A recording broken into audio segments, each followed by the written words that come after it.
Miss হবে না আপনার পছন্দের টিভি শো। দেখুন জি5 অ্যাপে একদম ফ্রি।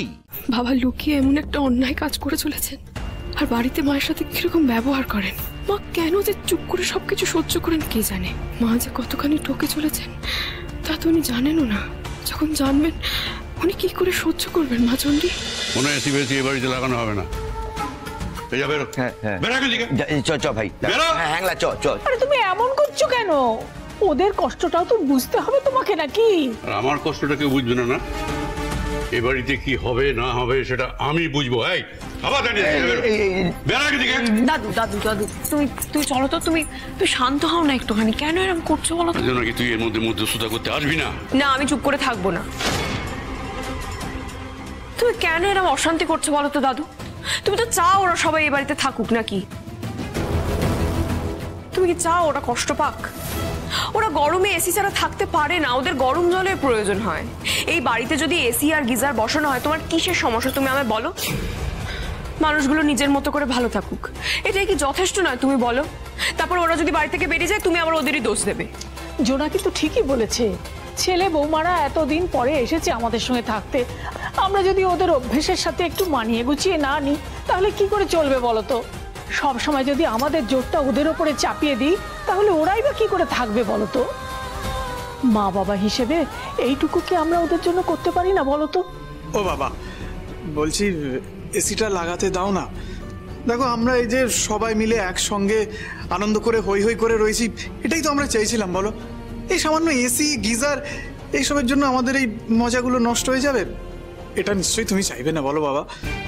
বাবা শেষমেশ আপনি কি চান সেটা বলুন না। আমরা তো কখনো আপনার কথা অমান্য করি না। আমরা জানি যে আপনি সব দিক ভেবেই সিদ্ধান্ত নেবেন।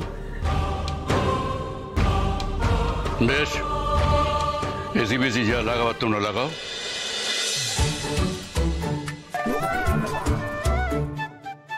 কিন্তু আমার দেওয়ালের যেন কোনো ক্ষতি না হয় এই বলে গেলাম।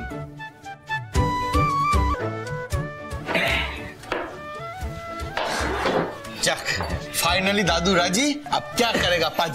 चलो चलो चलो तुम ताती रेडी करो रेडी करो रेडी करो। ওঠো ওঠো ওঠো। কি বলছি আমরা চলো মানে একটুখানি হেল্প তো করি নাকি? একটা কথা কিন্তু মানতেই হবে, ক্যাপ্টেন জোনাকি বিশ্বাস যদি প্রথমেই ঝান্ডাটা না তুলতো আমরা কিন্তু ভাই এত সাহস পেতাম না না জয় ক্যাপ্টেনের জয়। যার জন্য আমরা তো হই হই করছি সে কোথায়? জোনাকি বাড়িতে একটা কাজ করলে গোটা ঘর ধুলোয় ধুলো হয়ে যায়। এসিটা লাগিয়ে কাজটা আরো বেড়ে গেল। ধ্রুবর বাবা আবার এসে যদি দেখে এটা আরো বিরক্ত হয়ে যাবে। মা, হে মা, কি আপনি ঝাড় দিচ্ছেন কেন? তুমি এখানে কি ব্যাপার? না না, আপনি আপনি আমায় দিয়ে দিন, আমি ঝাড় দিয়ে দিচ্ছি। মা থাক, আমি কি তোমার সাহায্য চেয়েছি? মা, একটা কথা জিজ্ঞেস করবো। বলছি বাবা কি সত্যি দিল্লি গেছে? মানে উনি তো সবার সামনে বলে গেলেন উনি দিল্লি গেছেন, আর তুমি হঠাৎ এই প্রশ্ন করছো কেন আমাকে? না, আমি এমনি জিজ্ঞেস করলাম।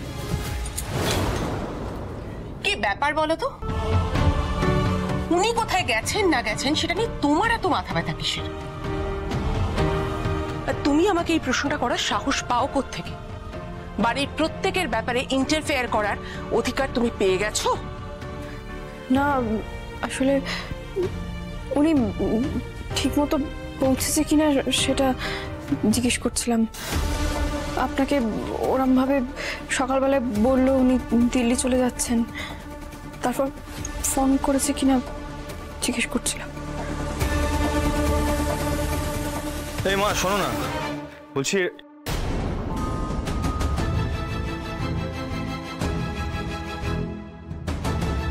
কি হলো, তুমি এখানে কি করছো? ধ্রুব, তুই মেয়েটাকে বলে দে ও যেন আমার আর আমার স্বামীর মাঝখানে নাক না গলায়, নিজে যেন নিজের সীমার মধ্যে থাকে। কেন, কি করেছো? আমার স্বামী কোথায় গেছে, কেন গেছে, সেখান থেকে আমাকে ফোন করে কিনা সেগুলো একান্ত আমাদের ব্যক্তিগত ব্যাপার। ওকে, এ বিষয়ে আমাকে প্রশ্ন করা সে অধিকার কি ওর আছে? আর যদি ভবিষ্যতে কখনো আমাদের ব্যক্তিগত স্পেসেও ঢোকার চেষ্টা করে তাহলে ওর এই ওস্তাদি কিন্তু আমি বরদাস্ত করব না।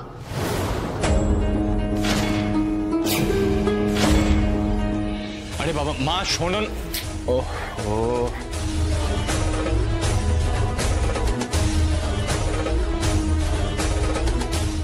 কেন করো বলো তো এই জিনিসগুলো?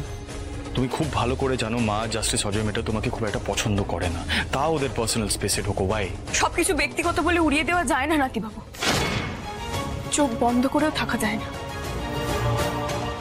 ওনারা আমাকে নিজের নাই মনে করতে পারে, কিন্তু আমিও এই পরিবারের একজন।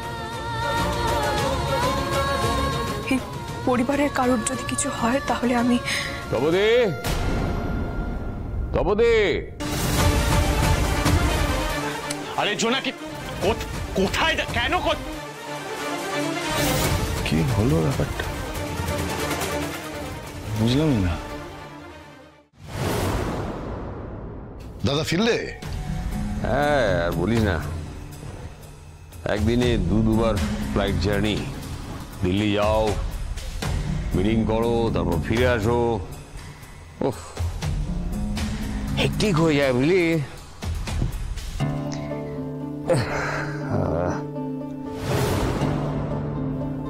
জল টল পাওয়া যাবে? আনছি, এক্ষুনি আনছি।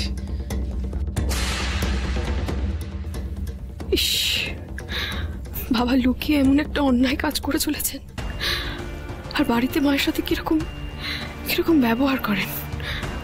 মা কেন যে চুপ করে সবকিছু সহ্য করেন কে জানে। মা যে কতখানি ঠকে চলেছেন তা তো উনি জানেনও না। যখন জানবেন উনি কি করে সহ্য করবেন মা চণ্ডী? দাদা, আপনাকে একটা সুখবর দেওয়ার আছে। আজকে এসি গিজার সব লাগানো হয়ে গেছে। যাক, বাঁচা গেল, রাত্রে একটু শান্তিতে ঘুমোতে পারবো। দাদা, আমি তো বুঝি আপনাদের সারাদিন কত ইম্পর্টেন্ট মিটিং থাকে, কত খাটাখাটনি থাকে। দিদি ভাই না আরেকটু বোঝা উচিত যে আপনি বাড়ি ফেরার পর আপনাকে কতটা কমফর্ট দেওয়া উচিত, কতটা মেন্টাল পিস দেওয়া উচিত। আর তাছাড়া দিদি ভাই কিন্তু বাবাকে এসি নিয়ে কিচ্ছু বলেনি। আমি আপনার ভাইকে বললাম, ও গিয়ে আনন্দদা, ছোটন সবাইকে বাবাকে বলার পর বাবা রাজি হলেন। তপদি আর কবে আমার দিকটা ভেবেছে? আমার দিকটা বাদ দিয়ে মানে আমাকে ছাড়াও সব দিক বাঁচিয়ে চলতে চায়। এখনো সবকিছু মুখে না বলে দিলে ওনার মাথায় কিছু ঢোকে না।